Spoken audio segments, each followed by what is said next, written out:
Hey everyone, and welcome back to my playthrough of the BCS installment Arracourt from Multiman Publishing Games.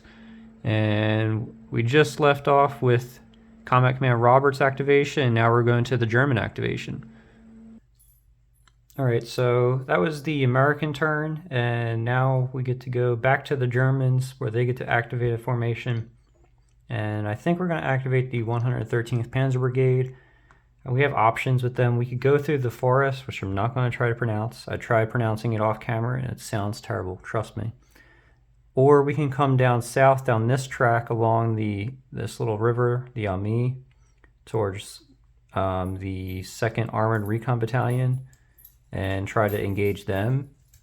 But I don't see any benefit of doing that engagement other than taking more American units off the map, which we don't get points for or anything. So we're going to activate the 113th Panzer Brigade, and if we look on the snafu chart,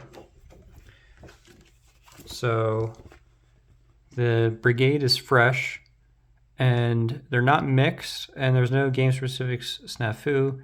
They're optimal, but they are crossing the streams because you can see the 15th Panzer Grenadier Division and the 113th Panzer Brigades both share the tracks, like from the combat trains to the headquarters units. They share this hex basically. So the streams are crossed, and they're using tracks with poor trafficability. So it's -2, -1 is a -3, and then +2 is a -1 for this die roll. Let's see if I can get it in the tray. Oh, with boxcars. Even with boxcars, it's enough for a full activation.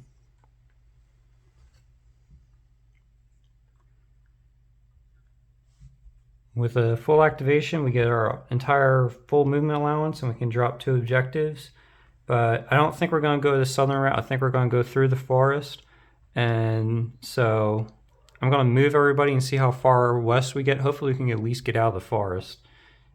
So despite the rain, despite the tracks, the 1st Battalion of the 130th Panzer Regiment were able to get through the forest and on the other side, where they're at least threatening this north-south road coming out of Lunéville and Combat Command A's entry into the battle.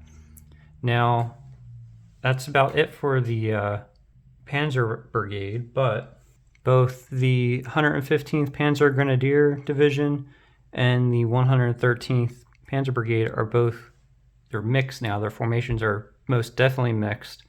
So they both get coordination markers, which is going to really hamper the Panzer Brigade's snafu rolls if they make it, which they might not, because first we have to roll for our 2nd activation. You can see, hopefully you can see that you need a 5 or a 6 for 2nd activation, but the Panzer Brigade is fresh, so we need a 4, 5, or 6 with 1 die. And a 2 is most certainly not enough. So it is now done, still coordinated, and it will have to wait until tomorrow to try to activate again.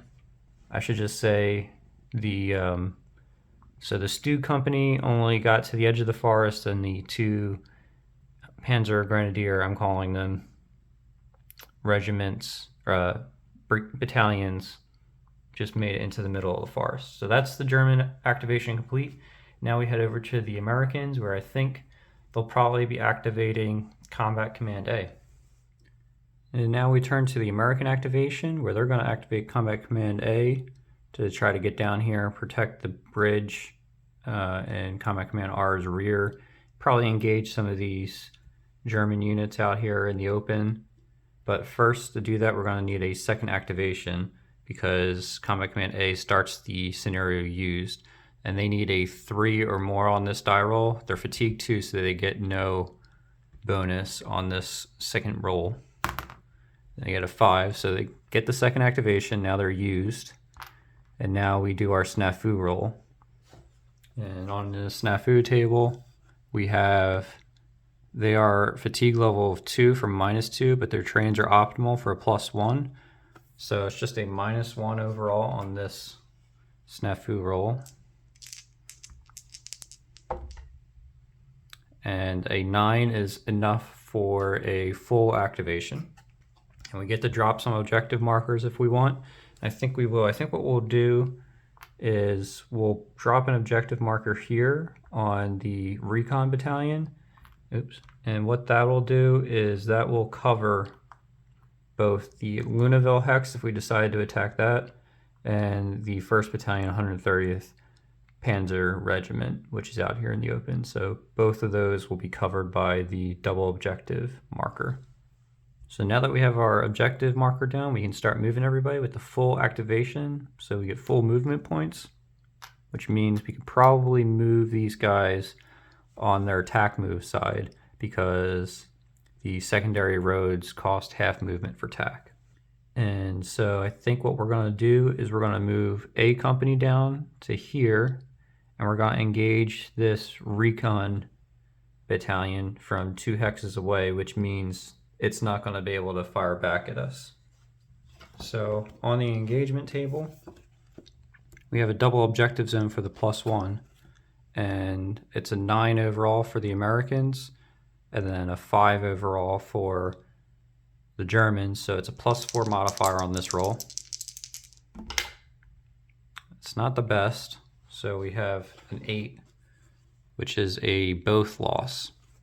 But since the Americans are out of engagement range of the Panzer Recon, only the Germans take the loss. So the Germans are down to 3 steps. They don't have to retreat. And I think A company is just going to do the same. Yeah, they're just going to engage them again, try to get them out of there. It's going to be annoying to have the Panzer Recon running about and just because they got 16 movement, they could really kind of get somewhere in inconvenient. So we'll go for another engagement, and that's a lot better. That's 13, which is target loss and retreat. So let's move this, and now the objective still stays here, but we're down to 2 steps, and now we retreat. And the Panzer Recon doesn't have a move side, so they just retreat 3 hexes. We'll retreat to, I think, here, which makes sense. Panzer Recon battalion probably wouldn't stand up to some Shermans firing from long range. So that is A company. And since A company used both fire events, they're now stopped. And so they can't really do anything the rest for this activation, which leaves B company. And I'm not sure, I think we probably want to get down to this hex with B company, because if we try engaging the Panthers, they're going to be able to shoot back. And I don't think we need that in our lives right now. So what we're going to do is we're going to move B company down to the bridge. Then we're going to drop some artillery. We're going to do a barrage. So Combat Command A has 2 inherent artillery points. So I think we're just going to drop both of them in Lunéville's hex. Okay, so B company is going to spot for the barrage, the destruction barrage into Lunéville on the 2 battalions of, well, 1 battalion of infantry in the Pioneer Company. And we're going to use both of Combat Command A's artillery points. So we're going to need to roll 4 die.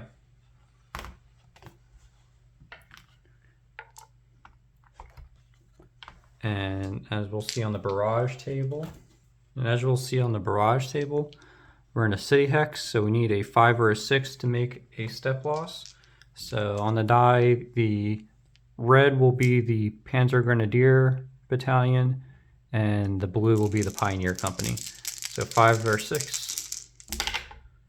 And wow, that's very symmetrical, but no hits.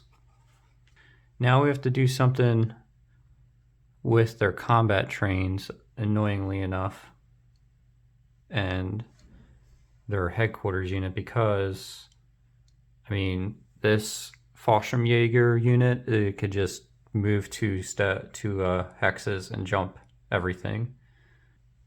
So I think this is not optimal. We're going to move the headquarters unit.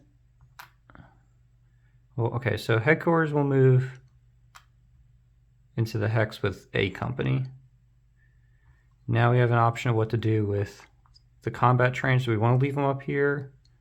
No. If we move them, we could move them into this hex, but then they're definitely not optimal. Or we could move them over here, but then we're crossing the streams with Combat Command Robert, and then we're giving Robert and Abel both a negative DRM. So I think we're just gonna try to keep it to only Combat Command A having the negative DRM. Playing this game on camera is hard because you will always make the wrong decision. Anyway, so I'm going to put the combat trains under A company just because I know how I'm going to play, and if I see the combat trains out there as the Germans, I'm going to try to jump them just because they're there. I know I won't have anything else to do with the 15th Panzer Grenadier Regiment or Division. So that's how it's going to be. That's what the pitfalls of playing yourself, you know how you're going to play. So that's Combat Command A's turn completed, activation completed, and now we go back to the Germans who have the 21st Panzer and the 15th Panzer Grenadier Division to activate. And almost forgot, sorry, we have to do our fatigue roll for Combat Command A. So, of course, we did engagement, which means on a 1 to 2, we increase our fatigue. Let's see if I can roll it right here. A 5, we're good. No need to increase our fatigue. So now we go to our German activation. And the Germans are going to activate the 21st Panzer Division, which comes in down here on Moyen. They come in from off map. So we look at our fatigue or snafu table, and the 21st Panzer is fatigue 2, and their trains are optimal. So it's a -1 overall on this snafu roll. And we roll on 8 modified, so it's a full activation. And now, oh, I forgot to pull up that double objective marker, but we're going to just put it right back down here, I believe, on the 35th Armor Battalion. And now we're going to move up our 2112 Panzer Battalion, and we'll have to move it on its move side, so it only has a range of 1, which, there you go. So I'm going to go ahead and pause it, move everybody around, bring you back for the engagements if there are any. Alright, so we're going to have a little engagement up here. It's probably not going to end well for the 21st Panzer, but we need to boot out the 35th Armor Brigade Battalion so that we can get our trucks to support Lunéville, maybe even attack them. So we'll see how it goes. We'll probably only do 1 engagement, see how it goes, and then reassess. But let's get some action in here, huh? So we're in a double objective zone for +1, so we're at a 7 for the Germans and a 7 for the Americans, so it's a straight up dice roll. Oh, that's a 4. That means it's a fire loss and traffic. If it is going to, there it is. So the Germans suffer 1 step loss. There's the traffic marker. Now the 21st Panzer is going to have to decide what to do. I think we're going to use them to cover off the southern part of Lunéville, because we're not going to be able to get into Lunéville or even into this hex. We would need to get into this hex to assault Combat Command Robert's units in the city, but they can't get there because there's a stop on these 2 hexes from the 35th Armor Battalion. So we're just going to move them up as far as we can, maybe get them in this area so that if we get a second activation, we can move them up with our leg movement. So yeah, I'll go ahead and do that and bring you back to show you where everybody is. All right, and here's where everybody ended up for the 21st Panzer Division. We have the 1st Battalion of the 192nd Panzer Grenadier Regiment and the 2nd Battalion of the 125th Panzer Grenadier Regiment. They have a 4 action rating, which is nice. So they had to move up here on their truck side. And hopefully if they get a second activation, they'll flip to their leg side. They'll move to here. They'll get stopped by the enemy zones of control. And then they'll be able to attack into Lunéville. The 2112th Regiment, so the 2 battalions, the 2nd Battalion and the 1st Battalion, are just covering off the bridges on this river. And because they only have an action rating of 3 on their leg side, so they're not quite as good. Then the Pioneer, is it a company? No, Pioneer Battalion is under here, under the headquarters unit. So now we have to roll for fatigue. We did do an engagement, so on a 1 or 2, we increase our fatigue. A 4, we don't. So we're still at a fatigue of 2. So we don't get a bonus on our second activation roll, so we need a 5 or a 6 to get a second activation for the 21st Panzer. A 6, we get it. So they are used. And now we go to our snafu roll. So the 21st Panzer is still fatigue 2. The trains are optimal, not using tracks. So it's a -1 overall for this snafu roll. So a 7 is just enough for a full activation. So, yep, we're gonna do a double objective in Lunéville, and we're gonna flip both of these battalions onto their leg side. We're gonna move 1 movement point into this hex for both. And then we are going to do an attack on these gentlemen here, the Engineers and C Company. So, and now we're going to have our first attack of the scenario.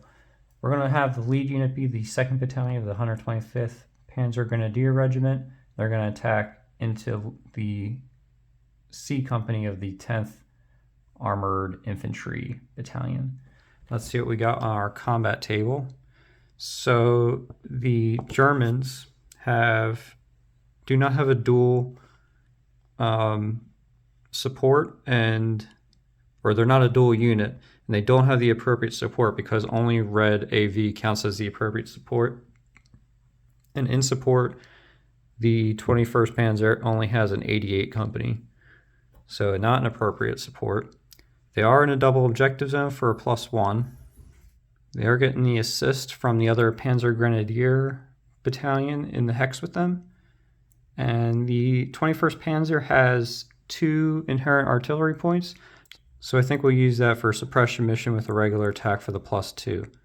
None of the other modifiers apply, so we're in a +1, +2 is for +3, and another +1 for +4 overall for the Germans.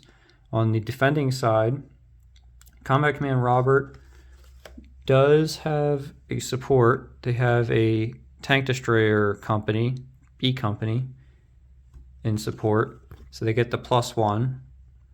They are not in prepared defense, but they have exactly 2 combat units for another +1.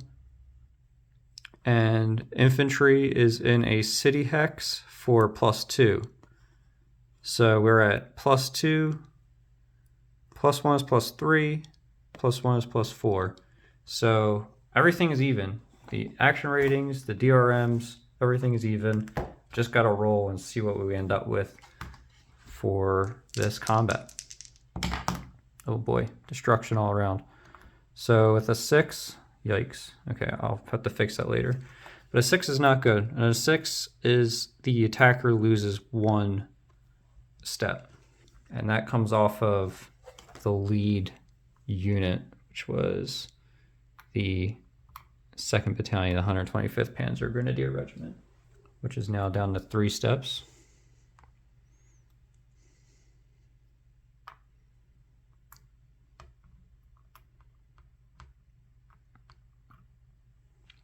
So that's pretty good for the Americans. They were able to hold on to their foothold, their bridgehead in Lunéville. We're going to do another engagement here between the 2112th Panzer Battalion and the 35th Armor Battalion.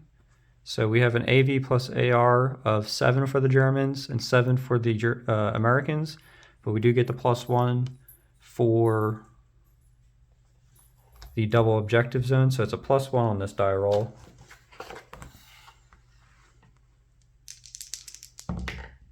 Oh, boxcars +1 is a target loss and retreat.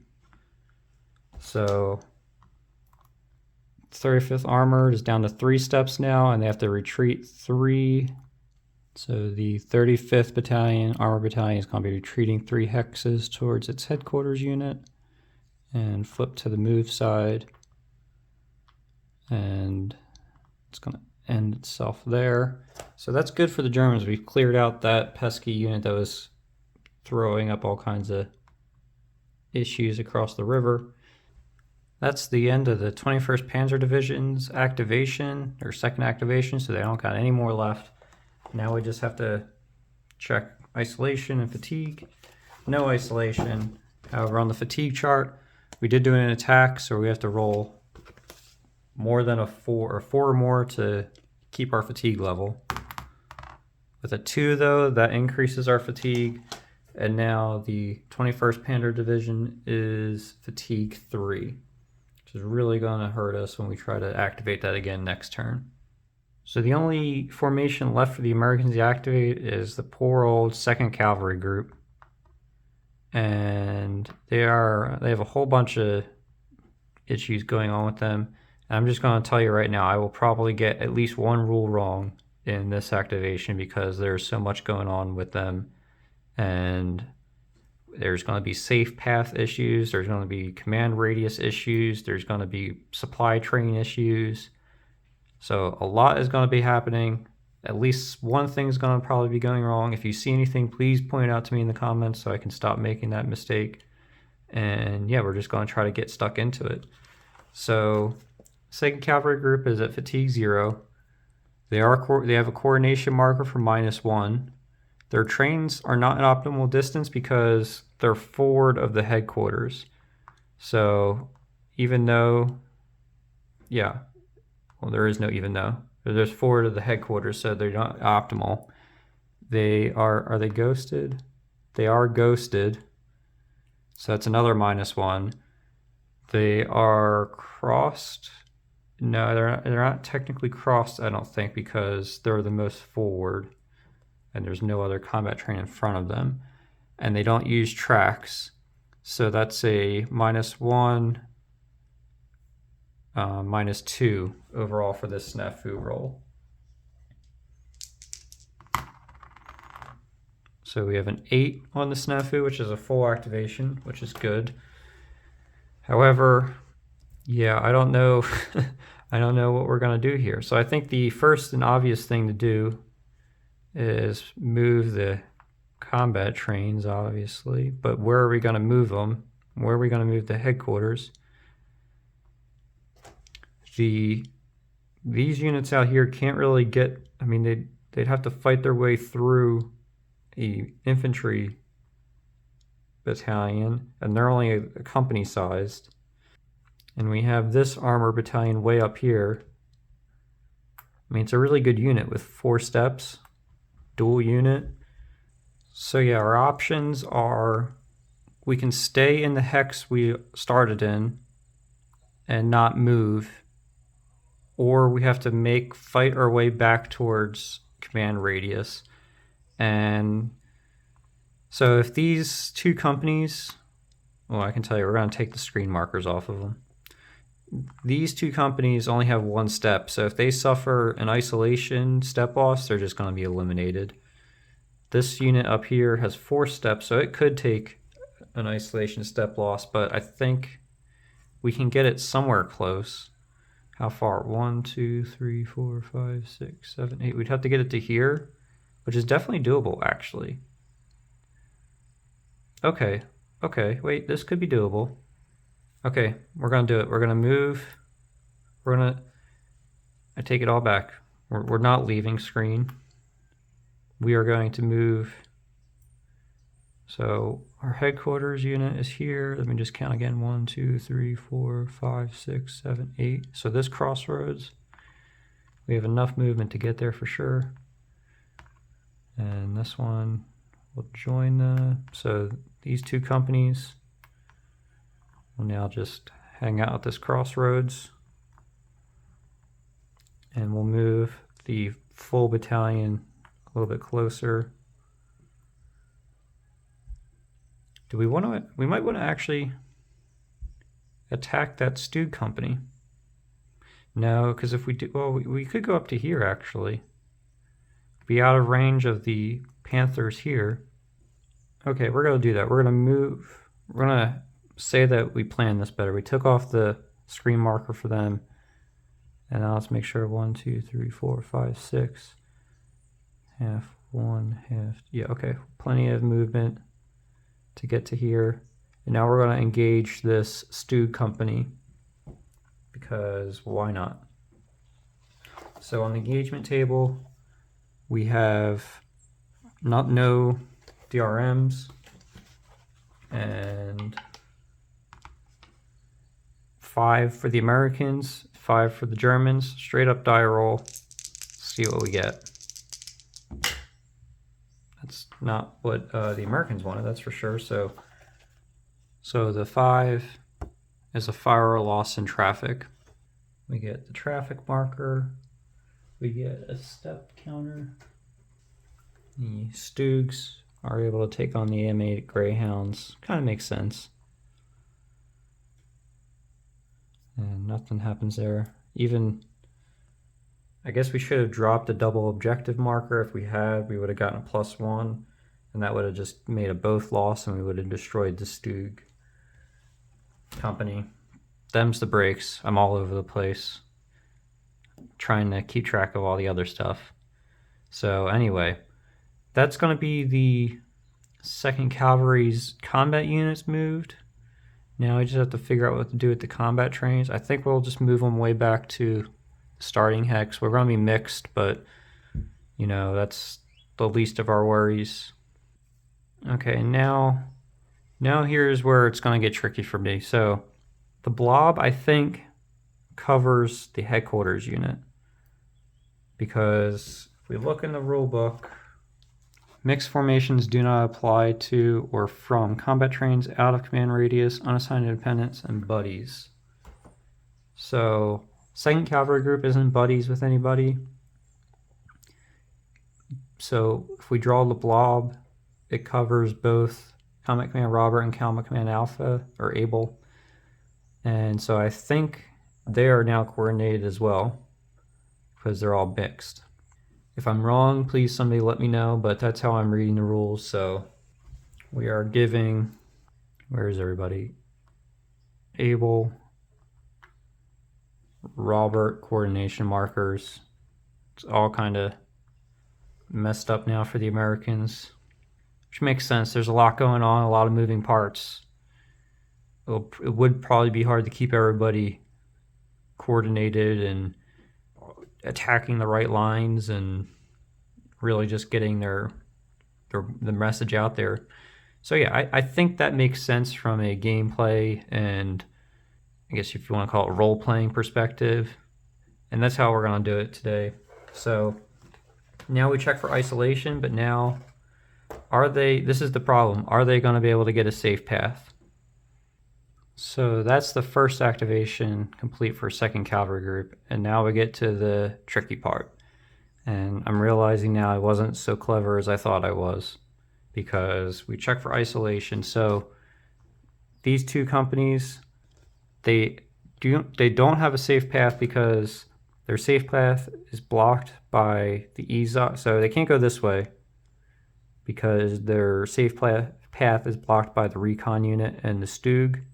They can't go down this way because their safe path is blocked across the river by the Panzer Grenadiers and the Panzer Battalion. They can't go through the town. So their safe path is blocked, but they're in command radius. Their MSR is not blocked. So they each lose 1 step, and they're 1-step units, so they're both just lost, captured by the Germans, I guess, which is really unfortunate. If you all could have seen a way that I could have prevented that, let me know in the comments. I'm sure when I go back to edit it, I'll see an easier way. I think probably the only way to save them was to activate them first somehow and get them maybe across these bridges into this area, and that maybe would have saved them, but I won't know how I would have gotten this guy all the way down around there because they can't go through this forest. So I don't know if their fate is just to be captured or what, but let me know in the comments if you saw something else. And now same thing with these guys. 2nd Battalion, they, oops, sorry, that was, well, there it is. They knew it was coming. So they're down to 2 steps because they also can't trace a safe path back to the headquarters unit. So there it is. Not as clever as I thought I was. Everybody still takes step losses. And that is the first activation for the 2nd Cavalry Group. And I don't think we're going to activate again, because if we activate again, we're going to have to do isolation again for the 2nd Recon Battalion here. And I don't think we want to do that. We'd rather just be a thorn in the side of the Germans at this point, I think. And of course, as usual, I forget the fatigue roll for the 2nd Cavalry Group. We did an engagement, so on a 1 to 2, they increased their fatigue. A 6, no fatigue increase. So we come up here now to the 15th Panzer Grenadier Division. They are used, so we have to roll a 5 or a 6 to activate them. They're at fatigue level 1, so they don't get a bonus. So 5 or 6 and they get activated. A 4 is not going to do it. So 15th Panzer Grenadier Division does not get activated this turn. So that's the first turn of the Lunéville scenario complete. The only thing we had left to do is flip all the headquarters units back to their ready side to get ready for the next turn. And we advance the turn marker. Before I end this video, I do want to do this as a teaser, I guess. So remember on the special rules, at the start of the 19th of September turn, roll 1 die. So on a 1 to 3, we remove the 113th Panzer Brigade. On a 4 to 5, we remove the 111th Panzer Brigade. And if we roll a 6, we don't remove anybody. So let's see if any of these Panzer Brigades get removed. A 2, that means the 113th Panzer Brigade just gets removed. So that's not what the Americans wanted to see. They wanted to see the 111th Panzer Brigade get removed. So what this simulates is the German command deciding to reposition the 113th Panzer Brigade probably up towards Arracourt, which is north of the canal. And so they are out of this scenario now, and they didn't really get much of a chance to enter this scenario, really. But that will alleviate some of the pressure that's going to be coming in from the north for the Americans so that they could focus on recapturing Lunéville. And so with that, I think we'll call this video to a close. Hopefully I didn't get too many rules wrong. I love this game system, but it always, whenever I try recording it, I just get brain dead and just forget all the rules apparently. So hopefully I didn't make too many goofs, and if I did, please point them out in the comments. Hope you enjoyed it, and I'll see you for the next one. Bye for now.